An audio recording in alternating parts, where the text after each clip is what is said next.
बीटीभी budget आगामी 3 वर्षभित्र सबै स्थानीय तहबाट अनलाइन प्रणाली मार्फत व्यक्तिगत घटना दर्ता गर्ने व्यवस्था मिलाइनेछ। सबै नेपालीको बायोमेट्रिक पहिचान र पृथक नम्बर सहितको राष्ट्रिय परिचय पत्र वितरण गर्न आगामी आर्थिक वर्ष थप 1 करोड नागरिकको विवरण विद्युतीय प्रणालीमा अद्यावधिक गरिनेछ।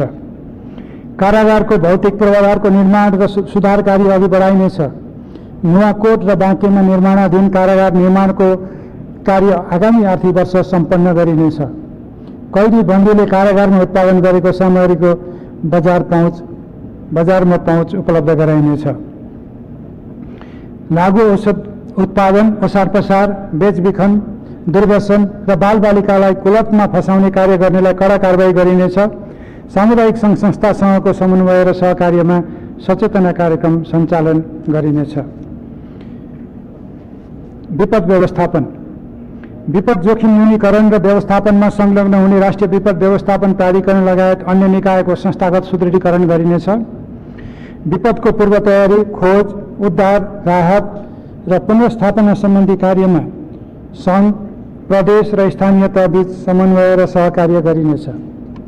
सार्वजनिक, निजी तथा सामुदायिक क्षेत्रसँगको सहकार्यमा विपद जोखिम न्यूनीकरण तथा उत्थानशीलता र क्षमता अभिवृद्धिका कार्यक्रम सञ्चालन गरिनेछ। सबै प्रदेशमा विपदको समयमा खोज, उद्धार तथा राहतका लागि आवश्यक सामग्रीको आपतकालीन भण्डार केन्द्र स्थापना गरिनेछ। विपदको पूर्व सतर्कता अपनाउन सूचना प्रविधिको उपयोग गरिनेछ। विपद जोखिम न्यूनीकरण वित्तीय रणनीति तर्जुमा गरिनेछ। विपदबाट प्रभावितलाई सामाजिक संरक्षण प्रदान गरिनेछ। अन्तर्राष्ट्रिय सम्बन्ध, नेपालको स्वतन्त्रता, सार्वभौमसत्ता, भौगोलिक अखण्डता, स्वाधीनता र राष्ट्रिय हितको रक्षा गर्दै सार्वभौमिक समानताका आधारमा अन्तर्राष्ट्रिय सम्बन्ध कायम गरिनेछ। परराष्ट्र नीतिलाई राष्ट्रिय हित, पारस्परिक लाभ र सम्मान, अन्तर्राष्ट्रिय प्रतिबद्धता तथा दायित्व र न्यायमा आधारित हुने गरी सञ्चालन गरिनेछ। राष्ट्रिय हित प्रवर्धन गर्न छिमेकी मित्र राष्ट्र, विकास साझेदार, श्रम गन्तव्य मुलुक लगायत अन्य सबै मित्र राष्ट्रसँगको सम्बन्धलाई थप सुदृढ तुल्याइनेछ। वैदेशिक रोजगारीमा रहेका नेपालीको सुरक्षा, मर्यादित रोजगारीको निरन्तरता तथा सामाजिक संरक्षणका लागि विदेश स्थित कूटनीतिक नियोगलाई परिचालन गरिनेछ। आगामी वर्षदेखि विद्युतीय राहदानी लागू गरिनेछ। विदेशी नागरिकलाई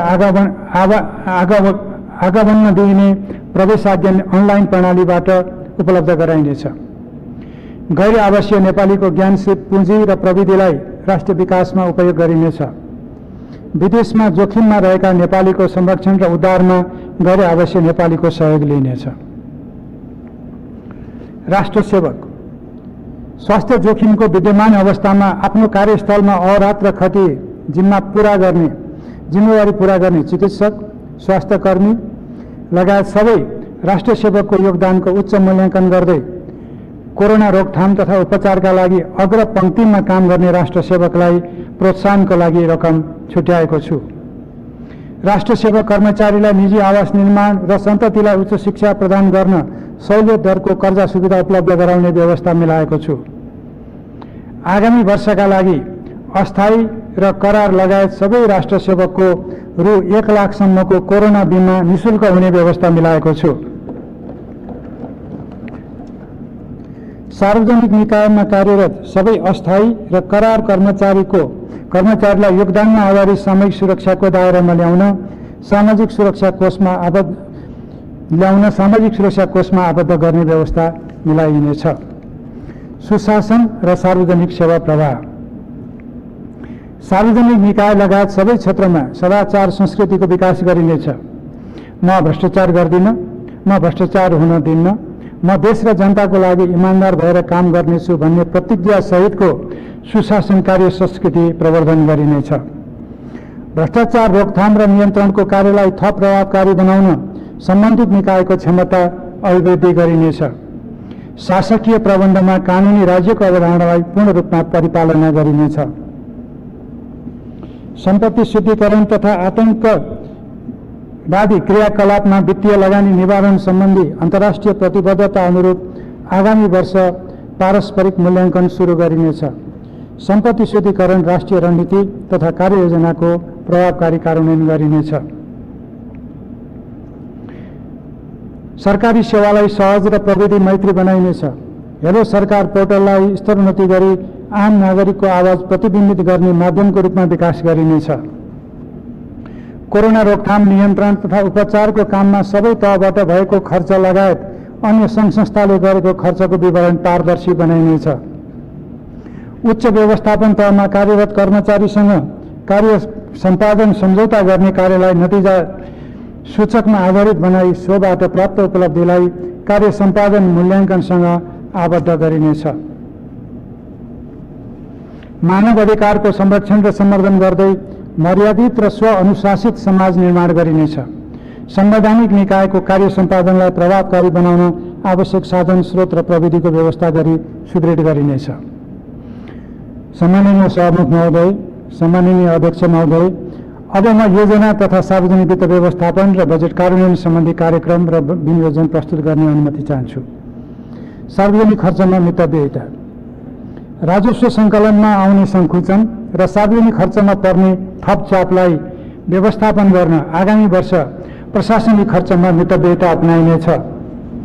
कार्यालय सञ्चालन, इन्धन, मर्मत, सहज अवस्था आएपछि हुने आन्तरिक र वैदेशिक भ्रमण, कम प्राथमिकताका गोष्ठी, सेमिनार, परामर्श, सहायता, भइपरी खर्च, फर्निचर, सवारी साधन खरिद तथा मर्मत खर्चमा उल्लेख्य बजेट कटौती गरेको छु। कोरोना रोगको रोकथामको सन्दर्भमा पहिलो पङ्क्तिमा रहेर काम गर्ने चिकित्सक तथा स्वास्थ्यकर्मी, सुरक्षाकर्मी लगायतका राष्ट्र सेवक बाहेक अरूलाई प्रदान हुने प्रोत्साहन भत्ता, अतिरिक्त समय भत्ता, बैठक भत्ता, खाना तथा खाजा खर्च, जोखिम भत्ता लगायतका सबै प्रकारका भत्ता 2077 साल साउन 1 गतेदेखि खारेज गरेको छु। सार्वजनिक संस्थान, विश्वविद्यालय, समिति, बोर्ड, प्रतिष्ठान, कोष लगायतका सार्वजनिक निकायमा समेत लागू हुने गरी मितव्ययिता सम्बन्धी निर्देशिका जारी गरिनेछ। सार्वजनिक खर्च पुनरावलोकन आयोगको सुझाव अनुसार कार्यबोझ र कार्य प्रकृतिका आधारमा आवश्यक नदेखिएका र काममा दोहोरोपना भएका सार्वजनिक निकाय खारेज गरिनेछ। अत्यावश्यक सेवा बाहेकका सार्वजनिक निकायका सबै रिक्त दरबन्दीमा नयाँ नियुक्ति रोक्का राख्ने व्यवस्था गरेको छु। आधारभूत सेवा प्रदान गर्ने सार्वजनिक निकाय बाहेक कसैलाई पनि सञ्चालन अनुदान नदिने तथा सङ्घ, प्रदेश र स्थानीय तहमध्ये कुनै एक तहबाट अनुदान प्राप्त गर्ने व्यक्ति वा संस्थालाई अर्को तहबाट थप अनुदान दिन नपाउने व्यवस्था गरेको छु। सरकारी वित्त व्यवस्थापन, अन्तर सरकारी वित्त हस्तान्तरणलाई विकास नतिजासँग आबद्ध गरी परिणाममुखी बनाइनेछ। विकास आयोजनाको छनौट, खर्च र आन्तरिक नियन्त्रणका मापदण्ड परिपालना गरिनेछ। वित्तीय जोखिम न्यूनीकरण गर्न प्रणाली सुधार गरिनेछ। सबै प्रकारका आम्दानी तथा सरकारी खर्च भुक्तानीलाई पारदर्शी तुल्याउन विद्युतीय माध्यमबाट कारोबार गर्ने व्यवस्थालाई विस्तार गरिनेछ। सार्वजनिक निकायको जिम्मेवार पदाधिकारीलाई आर्थिक कार्यविधि तथा वित्तीय उत्तरदायित्व सम्बन्धी कानुन बमोजिम खर्चको नतिजाप्रति जिम्मेवार बनाइनेछ। मध्यमकालीन खर्च संरचना सुदृढ तुल्याई प्रदेश र स्थानीय तहमा समेत कार्यान्वयन ल्याइनेछ। आगामी आर्थिक वर्ष उठाइने आन्तरिकको रकम विकास खर्चमा मात्र विनियोजन गरेको छु। सार्वजनिक ऋणको लेखाङ्कन विद्युतीय प्रणाली मार्फत गर्ने व्यवस्था मिलाएको छु। सार्वजनिक ऋण सम्बन्धी मध्यकालीन रणनीति तर्जुमा गरिनेछ। आयोजना ब्याङ्कलाई विद्युतीय माध्यमबाट सञ्चालन गरी सङ्घीय स्तरमा सञ्चालन हुने आयोजनाको पहिचान, मूल्याङ्कन, छनौट र प्राथमिकीकरण गरिनेछ। राष्ट्रिय महत्त्वका ठूला आयोजनाहरू र रूपान्तरणकारी आयोजनाको कार्यान्वयनलाई प्रभावकारी बनाउन छुट्टै कार्यान्वयन विधि अवलम्बन गर्न सक्ने गरी कानुन तर्जुमा गरिनेछ। आयोजना व्यवस्थापन र निर्माण व्यवसायलाई समयमै आयोजना सम्पन्न गर्न थप जिम्मेवार बनाउने गरी सार्वजनिक खरिद कानुनमा समसामयिक संशोधन गरिनेछ। सार्वजनिक निर्माण तथा सुधारको अन्तर सम्बन्धित सबै काम लागत अनुमान र एउटै ठेक्का प्याकेजमा समावेश गर्नुपर्ने व्यवस्था अघि बढाइने। पूर्वाधार आयोजनाको आकार, प्रकृति, निर्माण अवधि र प्रयोग हुने प्रविधिका आधारमा ठेक्काका लागि चाहिने स्रोतको व्यवस्थापनलाई व्यावहारिक बनाउन बहुवर्षीय ठेक्का सम्बन्धी मापदण्डलाई पुनरावलोकन गरिनेछ। वित्तीय संहिता संहिताको प्रभावकारी कार्यान्वयन गर्न तर्जुमा हुन बाँकी संघीय कानून तर्जुमा गरिनेछ। अन्तर सरकारी वित्त व्यवस्थापन ऐन तथा स्थानीय सरकार सञ्चालन ऐन संशोधन विधेयक संसदको यसै अधिवेशनमा पेश गरिनेछ। अन्तर प्रदेश परिषद, प्रदेश समन्वय परिषद र अन्तर सरकारी वित्त परिषदको भूमिकालाई थप सुदृढ गरी सङ्घ, प्रदेश र स्थानीय तह बीचको पारस्परिक सहयोग, सहकार्य र समन्वयलाई मजबुत बनाइनेछ। नेपाल सरकारबाट प्रदेश तथा स्थानीय तहमा हुने वित्तीय हस्तान्तरणलाई नतिजामूलक बनाई राष्ट्रिय विकासका लक्ष्य हासिल हुने गरी परिचालन गर्ने व्यवस्था मिलाइनेछ। समानीकरण अनुदान तथा राजस्व बाँडफाँडको रकम तत्कालका लागि स्वास्थ्य सुरक्षा, कृषि, आर्थिक पुनरुत्थान, जोखिममा रहेको वर्ग तथा समुदायको हित र त्यसपछि क्रमशः नागरिकका अन्य मौलिक हक कार्यान्वयनलाई प्राथमिकतामा राखी विनियोजन गर्न उत्प्रेरित गरिनेछ। कोभिड-19 को जोखिम न्यूनीकरण गर्न र प्रभावितलाई राहत प्रदान गर्न प्रदेश र स्थानीय तह बीच उच्च समन्वय, पारस्परिक सहयोग र सहकार्यले संहिताको औचित्य पुनः एकपटक प्रदर्शित भएको छ। आगामी दिनमा सेवा प्रवाह तथा सहलगानीका आयोजना कार्यान्वयन गर्न समेत यस्तो सहकार्यलाई निरन्तरता दिइनेछ। सहलगानीमा सञ्चालन गर्ने गरी समावेश भएका आयोजना तथा कार्यक्रमका लागि सङ्घ, प्रदेश र स्थानीय तहको सहभागिताको ढाँचा असार मसान्तभित्र तयार गरिनेछ। प्रदेश तहमा लागू भएको बजेट व्यवस्थापन सूचना प्रणाली र स्थानीय तहमा लागू भएको कोष लेखाङ्कन प्रणालीको कार्यान्वयनलाई वित्तीय हस्तान्तरणको आधार बनाई बजेट तर्जुमा, खर्चको लेखाङ्कन र प्रतिवेदन गर्ने व्यवस्था मिलाइनेछ। जिल्ला समन्वय समितिको क्षमता विकास गरी स्थानीय तहबाट सञ्चालन हुने विकास आयोजना र गैर सरकारी संस्थाबाट सञ्चालन हुने कार्यक्रमको अनुगमन गर्न सक्षम बनाइनेछ। सार्वजनिक संस्थान सार्वजनिक संस्थानको नियमन, सञ्चालन र व्यवस्थापनलाई प्रभावकारी बनाउन संस्थान सञ्चालन सम्बन्धी छाता ऐनको तर्जुमा गरिनेछ। कारोबार बन्द भई सञ्चालनमा नरहेका संस्थानको स्वामित्वमा रहेको जग्गा, भौतिक संरचना, मेसिनरी उपकरण र अन्य सम्पत्तिको अभिलेख अद्यावधिक गरी उत्पादनशील उपयोग हुने व्यवस्था मिलाइनेछ। सार्वजनिक संस्थानको सञ्चालक समिति र प्रमुख प्रशासकीय अधिकृतलाई कार्य सम्पादन नतिजाप्रति जिम्मेवार र जवाफदेही बनाइनेछ। व्यावसायिक सम्भावना नभएका र उद्देश्य अनुरूप कार्य सम्पादन गर्न नसकी लगातार घाटामा सञ्चालन भएका सार्वजनिक संस्थानको अध्ययन गरी एक आपसमा गाड्ने वा खारिज गर्ने नीति लिइनेछ। निजीकरण भएका सार्वजनिक संस्थानको सञ्चालन र व्यवस्थापनको अनुगमन गरी सम्झौता कार्यान्वयन नभएका संस्थानका सम्बन्धमा कानुनी कारबाही अघि बढाइनेछ।